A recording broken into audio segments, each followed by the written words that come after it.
Welcome to USA Global TV and Radio, where our mission is to provide education, entertainment, hope, and inspiration. USA Global TV and Radio connects you with experts and audiences all around the world every single day to help you succeed in business and to live a richer life. Visit us at usaglobaltv.com to learn about career and life-changing training and mentoring programs like the Listening Mentor. Subscribe to our newsletter to stay informed about our special programs and offers. Discover how you can become a guest on one of our shows or a host or producer of a USA Global TV and Radio show of your very own. That's USA Global TV and Radio, where the doctor is always in.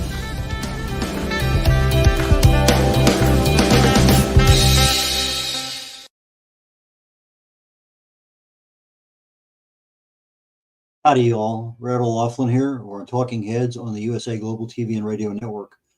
I believe today is part 3 of how do we help new authors get started. And there's a lot of advertisements that we see out there in social media, really a lot. But periodically they show up in emails and who knows what else. But they talk about the subject of AI. You know, let's write a book on AI. Get your book done over the weekend on AI. We'll get your book published on AI. You know, AI, artificial intelligence, been around for a while. We use it a lot. You write something and you do a spell check. That's a form of AI. So if you're using a spell check for grammar, you're using your Microsoft Word, Grammarly. There's a lot of them out there, and that's all a function. But now AI, over the last several years, literally 3 or 4, has exploded. And when you talk to somebody, oh, ChatGPT, well, you know, that used to be the most available, but there are so many of them out there now. In fact, you see them that there's like, you know, get this bundle here of 30 AI packages that this one does a particular function, this one does another one. And so where do you go? What do you do? That's kind of what we're going to talk a little bit about today. So if I'm editing something and I want AI to help me, and let's say just for practice here, we'll use ChatGPT as the primary one. I use it, and you have to be real careful about what you ask. What you ask, you get right back.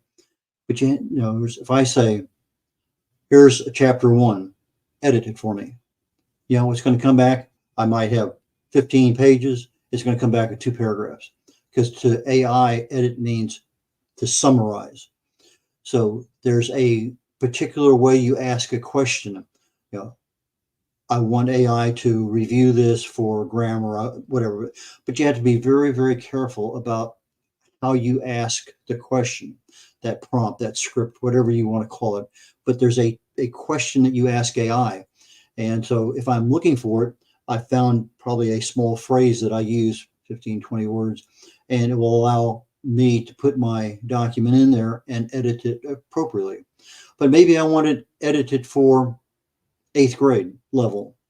That, I think, is a very good way of using AI. It's my what do you call it?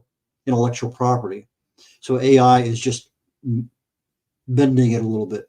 I still own the copyright to all of that information. But if I tell AI to write a book for me, and it develops the characters and the plot, and it goes through and everything is done, and I didn't do anything other than just tell AI to write it, now we have a problem with copyright, because the copyright is only available for human purposes. So if I'm using an artificial intelligence to write a book, really can't copyright it, I believe, legally. So that's a question that you really need to talk to somebody in that field, intellectual property and copyrights, because I've seen both. I've been in meetings where we talked about it, but I think to be on the safe side, your intellectual property, fine. You want it tweaked by AI, fine. I don't think there's any problem there whatsoever. But if you're going to generate all of your content from AI and use it explicitly, then we have a problem. But if I go into AI, I say, give me 15 different pathways that Alzheimer's develops in the body. It'll do a pretty good job of identifying 15 different areas where Alzheimer's will actually develop. And so let's say the first one is your most common one, your beta amyloid protein. And you want to know, well, what causes the beta amyloid protein to aggregate? You can ask AI and say, give me 10 things. I always go with a multiple on those kinds of things because I want to see what kind of development is there. Okay, so this APP protein, I need to look into that further. And so as I'm doing my research, I may use AI as part of my criteria for identifying specifics of a functionality, a pathway that I am as a researcher. So AI is very valuable, but I get the information, I take that information, and then I go do research on it. Then I write it from my own content. But the first list of things came up. Now I may find, let's say, I've been going through shingles here for the last couple of months, and I'm looking at things that will address what they call post-herpetic neuralgia. This is where you still have the pains from the shingles, but there's no rash from the shingles. And so I'm going through trying to do some research now, and I look at, gamma aminobutyric acid. Okay, well, let me look at that one. So I start looking at what can I find out? And there's a lot of places to look. And information-wise, if you want to use AI as a writing tool, again, a tool, so one available, go to YouTube. I think that's probably one of the best places nowadays to do research. And so you go to YouTube and you say, AI for authors, and you look in there, and there's a lot. I'm going to talk about a lot of different tools that are available. 7 best AI writing tools review, 5 best AI software 2024, AI tools for writers, the top 5 best AI tools for writers and authors in 2023. And there's just so many things there. So spend a little time. If you're going to use it, understand what is available to you and how to best use it. Because it's your intellectual property as you're writing, and you're just using this as a tool. I use it for Amazon descriptions. In other words, there you have a short description on the back of your book. I have a longer description in Amazon. So if I say, here's my table of contents, and I put that table of contents into ChatGPT, and I say, generate a KDP Amazon book description, give me 300 words. And it comes right back. And then I'll say, do it again at an 8th grade level. Okay. Do it again for 50 words. And so now I have a short description that I can use on the back of the book.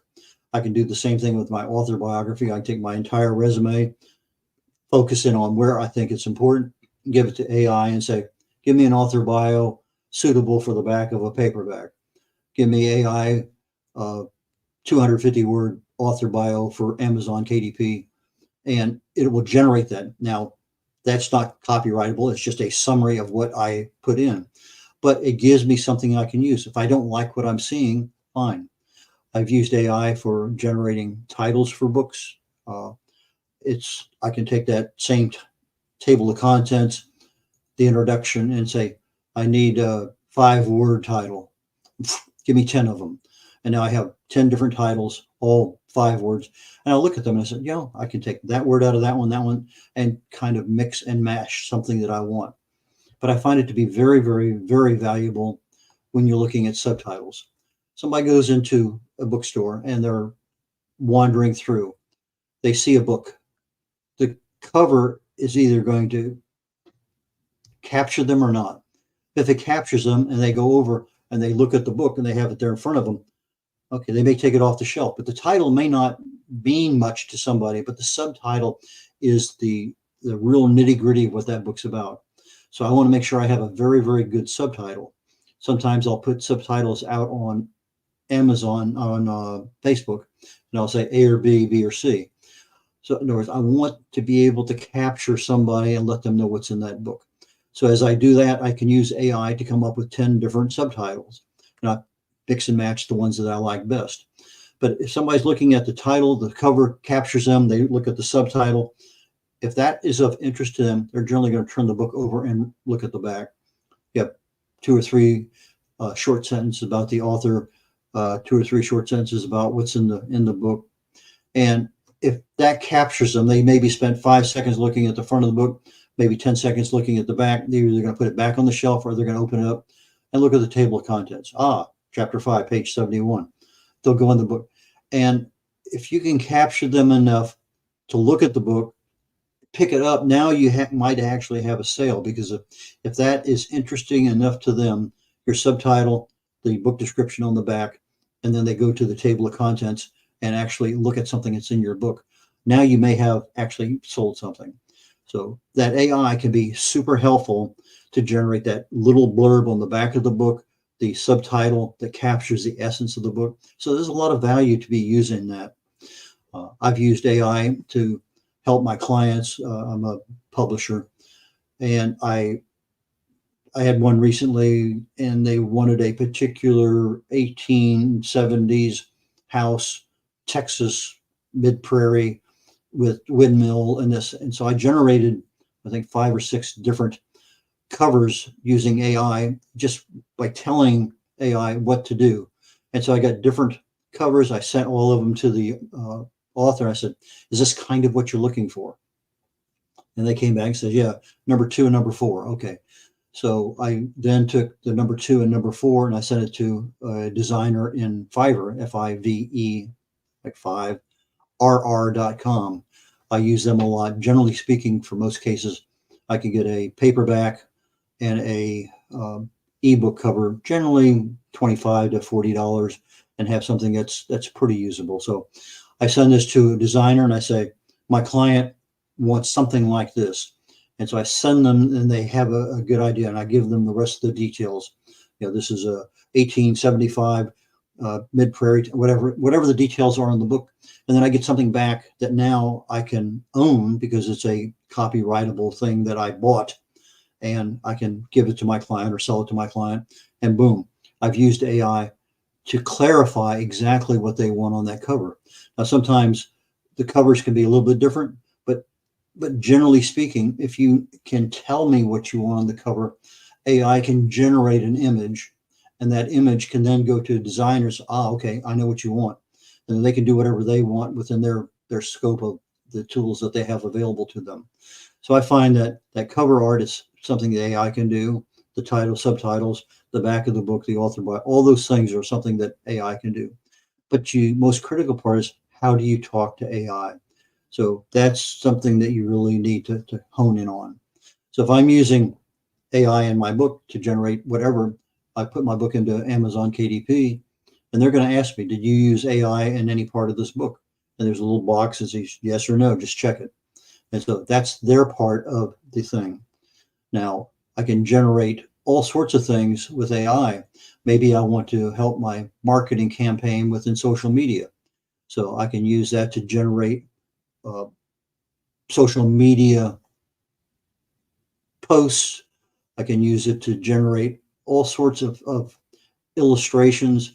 There's just an endless way that I can use it, but I would not be asking ChatGPT to generate an illustration. I wouldn't be using ChatGPT to generate a picture.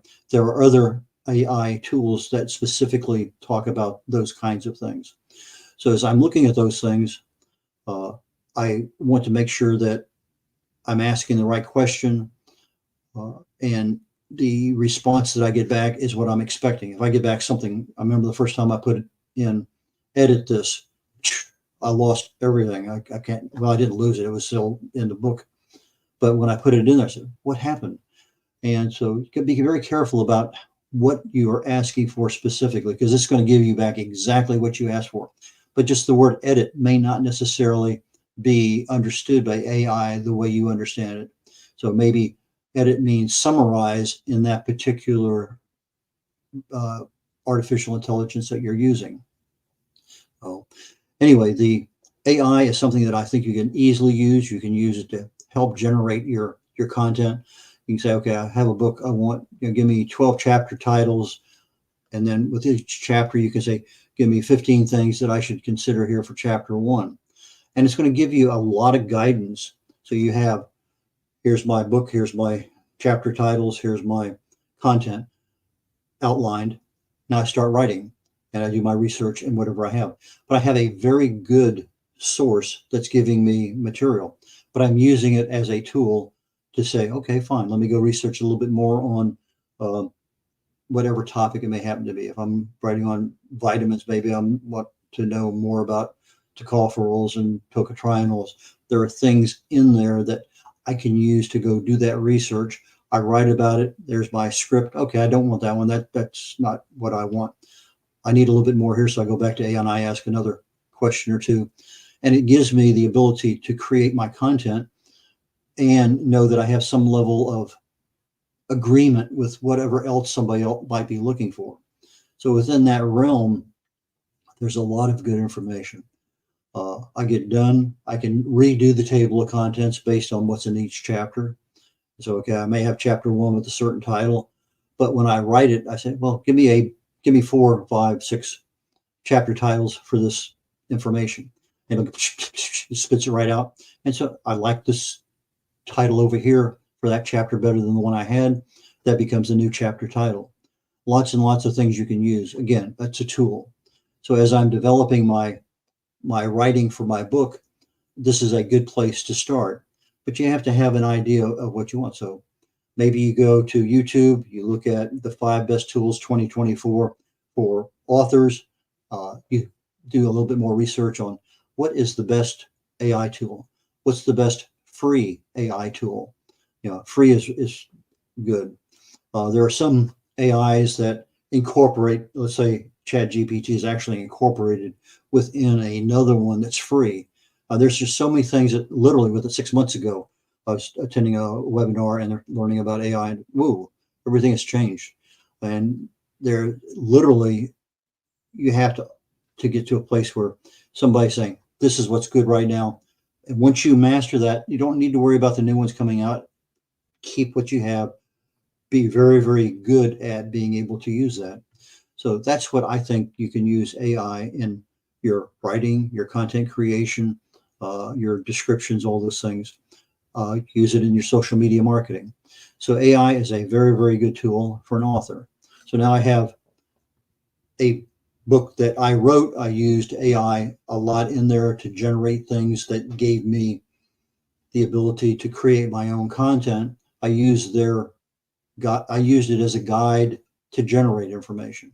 Now, can I use AI to create characters and plots and things? Oh, absolutely. There's endless ways of doing that.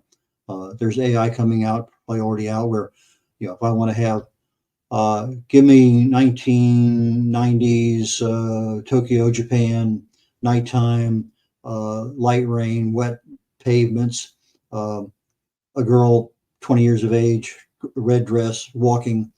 They'll actually generate a movie based on the text that you're telling them to do.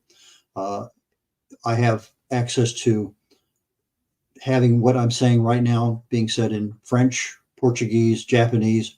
My lips would sync with the actual Portuguese words or the Japanese words, and it would be exactly what I'm saying in English, said in Portuguese, said in Japanese, and you would not have any ability to discern anything differently because the AI actually takes my lips and makes my lips agree with what is being said in that other language. So AI is a great tool if you want to be able to capture a Portuguese audience or Japanese audience. So there's many, many, many things that you can do in that regard. So I have my book. It's written. I used AI, checked the block on KDP Amazon where it says, did you use AI in the creation of this book? And you're safe. You have the copyright because it's your own content. Not much to worry about there. So now you can use AI to do your marketing. There are a lot of different things that can be done with that. So if I want to generate Facebook posts, LinkedIn posts, take the AI, ask the right questions, get a series of things that you can put up there periodically. Use it to tweak. Okay, I don't like that one. Let's rewrite it. Write it for this reading level. Write it for whatever. So lots of things that if I know the right kind of question to ask, I can get a much better result using AI. I think for a new author, don't rely on it. Use it as a guide. I would be, if you can't take something and rewrite it in your own words, then you're not the author. You're just using something to write for you. But maybe sometimes you need that help. And regardless, there's a AI option to help you get through that. Illustrations, whatever it may happen to be. So as an author, now I have a book and I can use, how do I want to market this book? I can ask those kind of questions. How do I want to market this book on social media? Ask AI for that kind of questions. There's a lot of information. I keep saying a lot of, there is super, but I think the biggest thing I can tell you about using AI is the questions you ask AI are the most critical things that you need to know. Once you can even ask AI, what kind of questions do I need to ask in order to edit this book? What kind of questions do I need in order to do something else? Proofreading is AI does a great job of proofreading. That one I do use, and okay, fine, I like that. But sometimes AI can be a little sterile. I think it's probably the best word. And so maybe I want to take that AI generated thing that I cleaned up and I had them come back and readjust for 8th grade level. Let me put it back into Grammarly. Let me put it back into Google Grammar. There's a lot of things that I can do now that will add a little bit more humanity to my writing. A lot of artificial intelligence is very sterile, and so you want to have that little human element back in there. So take a look at that, put it into Grammarly is a good place to go because it's going to correct a lot of stuff. And so even though it looks good in AI, maybe you need to do another editing process using something else. And when you do that, this is where you start getting into that's not the kind of words that humans use. That's not the right way in which humans speak. So if I'm looking at this thing, I want to be able to do that.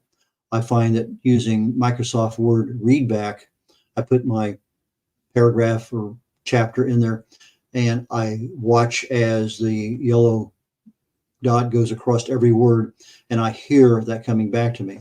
And so sometimes even our own hearing, that doesn't sound right. It looks okay, but it doesn't sound right. So maybe I need to highlight that paragraph, go back in, clean it up myself, put it back into AI, ask for to rewrite it.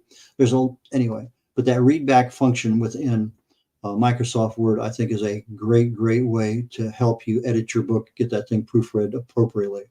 So if you're looking for help, the Microsoft Word readback is number one for me.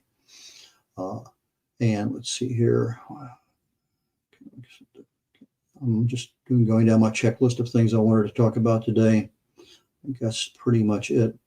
I failed to mention at the beginning of this video that we're on YouTube, we're on E360 TV, Roku, Amazon Fire, Zizzle, Android TV. This show is seen in many different parts, live on YouTube and others as it's coming out. So with that regard, I am going to get ready to, I don't see anything else I want to talk about today, so I'm leaving a little bit early. But when you're looking at AIs as tools, look for free, look what kind of value you're getting out of it, what are other people using. That's kind of what the last thing I'm going to leave you with. I'm leaving a little bit early today, so apologize for that, and we will catch you back next week, hopefully with a much better presentation and get you back into the writing world. With that, take care. I'll catch you next week. Bye now. USA Global TV and Radio proudly presents our partner and sponsor, Mr. Philip Sykes and the British School of Excellence. Building confidence, changing lives. And now, proudly presenting the Polished Professional. On a transformative journey with the British School of Excellence's comprehensive suite of masterclasses, crafted to elevate your professional and personal life. 8 outstanding modules will elevate you to the next level. Module 1, Exploring Life's Purpose, delves into the depths of self-discovery, guiding you to chart your unique path to fulfillment and success.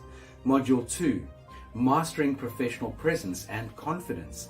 This masterclass is a deep dive into the art of self-assurance and commanding presence, which is essential for standing out in today's competitive landscape.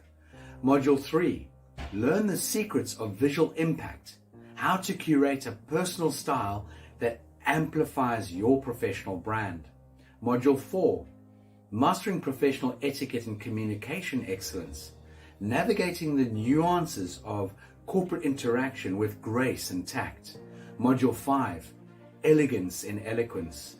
We impart powerful techniques to captivate and persuade any audience with your oratory skills.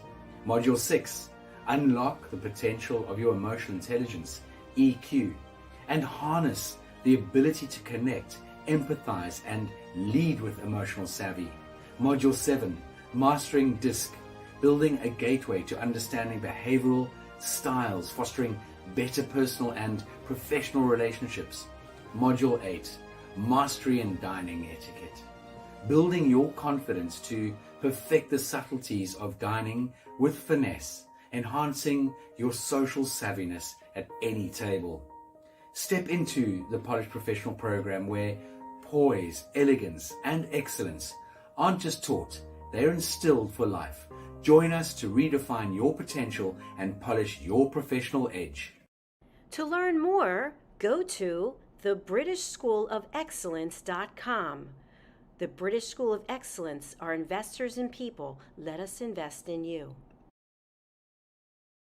5 little known secrets for dementia caregivers with Tracy Cram Perkins.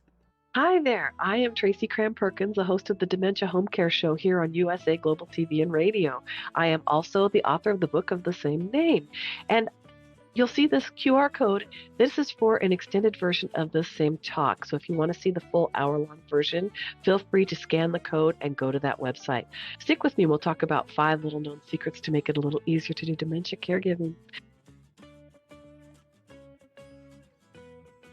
What you're seeing on the left-hand side is a healthy aged brain, age 55 and above. The one you're seeing on the right is an Alzheimer's disease brain. It is in moderate disease. It is shrinking. It has holes in it. The memories that were in those holes no longer exist. When you're learning something, let's say in kindergarten, you learn how to tie your shoelace. Well, then by the time you're in 2nd grade, your brain remembers that information from tying the shoelace and applies it so you can learn more quickly how to tie more complex knots. So the brain is hardwired to do this for us. So it helps us learn faster so it doesn't take us long to acquire knowledge. The brain is looking for the information and they pick the closest to wherever that hole is. Let's look at some tips that we can use to help do that. These are 5 simple tools you can use as a dementia caregiver to help your loved one. The whiteboard is a useful tool in recording the day's activities and the answers to repetitive questions. The calendar clock is a very useful tool to orient your loved one on the day, the date, and the time, and remind them of upcoming appointments.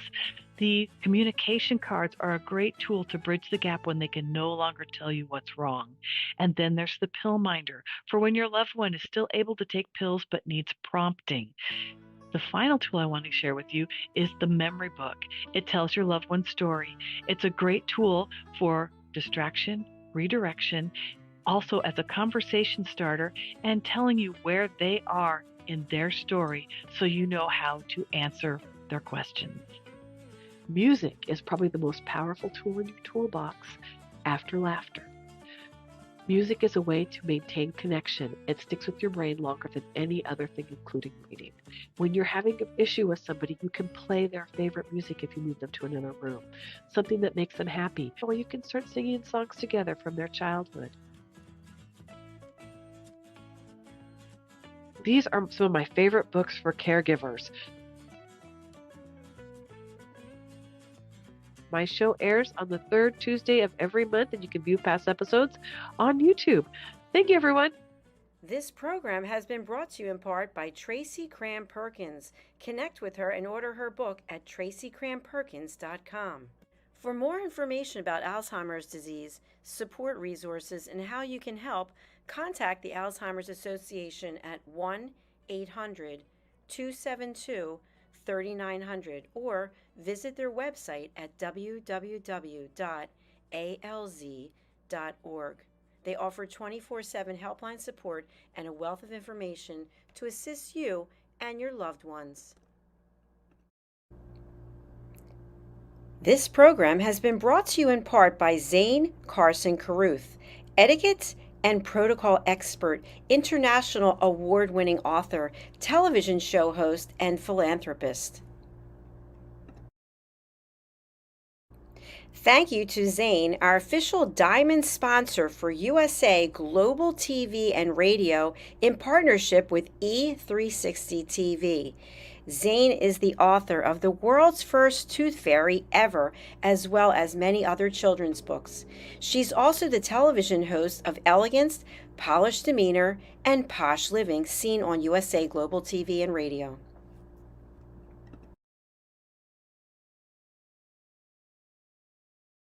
Hi, my name is Zane Carson Carruth, and I'm the author of this book, The World's First Tooth Fairy Ever.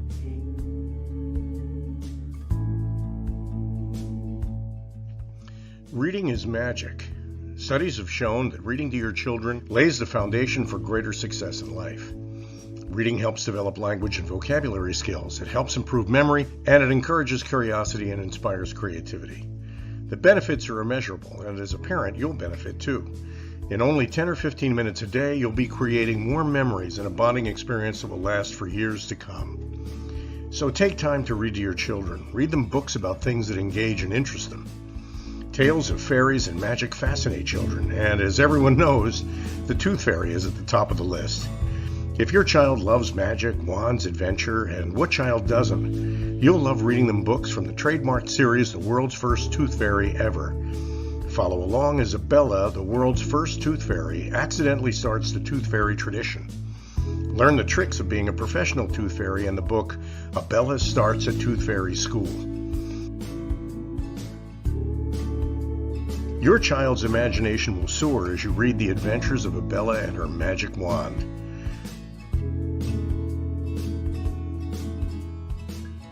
These wonderful books are available at worldsfirsttoothfairy.com and at Amazon, Barnes & Noble, and Walmart.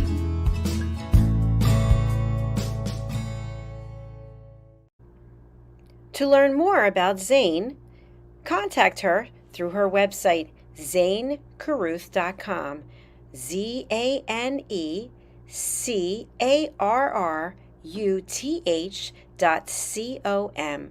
Order Zane's books and merchandise. Contact her about being a keynote speaker at your next event.